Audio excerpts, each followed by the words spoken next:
جی اس وقت ڈیرہ انصاری ہاؤس پر جو بڑے بڑے جانور ہیں جس میں 3 من 4 من 5 من کے جو بکرے تھے ان کو قربان کیا جا رہا ہے، اور اس وقت جو قربانی کا سلسلہ ہے یہاں پر جاری ہے۔ ہمارے ساتھ حاجی جاوید اختر انصاری صاحب موجود ہیں۔ حاجی صاحب، آج بکروں کی قربانی کی جا رہی ہے، کئی من وزنی ملتان کے بڑے نامور بکرے تھے یہ، تو کیسا محسوس ہو رہا ہے، کیا کہیں؟ اپنے اللہ کا شکر ادا کرتا ہوں کہ اللہ پاک نے اس قابل کیا ہے کہ قربانی کے لیے بہت خوبصورت جانور دیے ہیں، تو اب ان کو خود ہی تیار کر کے پال کے اس کا مزہ ہی اور ہے۔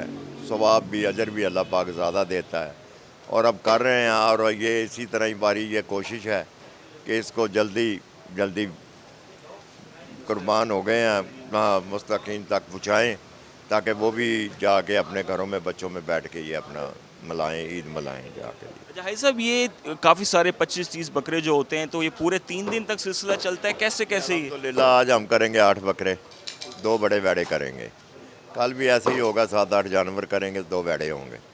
پرسوں ایک اونٹ ہوگا، انشاءاللہ 5-6 جانور ہوں گے۔ اسی سلسلے سے اللہ کا شکر ہے، تینوں دن ہی بھرپور اللہ کا شکر ہے کہ اللہ پاک نے عطا کیا ہوئی ہے قربانی کے لیے جانور، اور انشاءاللہ ہماری کوشش ہوتی ہے کہ زیادہ سے زیادہ بھی ہم انہیں قربان کریں، اور کیونکہ یہ آج کا جو دن ہے اللہ تعالیٰ کے لیے سب کچھ قربان کر دیں، اس سے بڑا کیا ہے؟ جانور ماشاءاللہ قربان ہو رہے ہیں، جا رہے ہیں، لوگ کر رہے ہیں، مسلمان جو کر رہے ہیں، اور آگے اپنے بھائیوں میں جو نہیں کر رہے، میں یہی میسج دوں گا کہ کوشش کریں کہ جلدی ان کو قربان کر کے اور ان کو گوشت کو تقسیم کرے، جا کے ان کو یہ آج احساس نہ ہو کہ یار آج عید ہے، گوشت نہیں ہے۔ میرا یہ ایک میسج بھی ہے، اور کرتے بھی ہوں گے لوگ۔ میں یہ نہیں کہتا کہ میں ایسے ہی میسج دیتا رہوں، کہ ہر بندے کو تو اس چیز کا ہے نا کہ ہمارا حق فرض بنتا ہے یہ کہ جلد ان کو انشاءاللہ آپ دیکھیں کہ یہ کتنے لوگ لگے ہوئے ہیں، 15 بندے کر رہے ہیں، تو جلدی جلدی ہماری کوشش سے کر کے تو ہم تقسیم کریں۔ جی بالکل، جانوروں کو قربان کر کے اور جلد از جلد جو مستحقین ہیں، جو کہ سارا سال گوشت نہیں کھا سکتے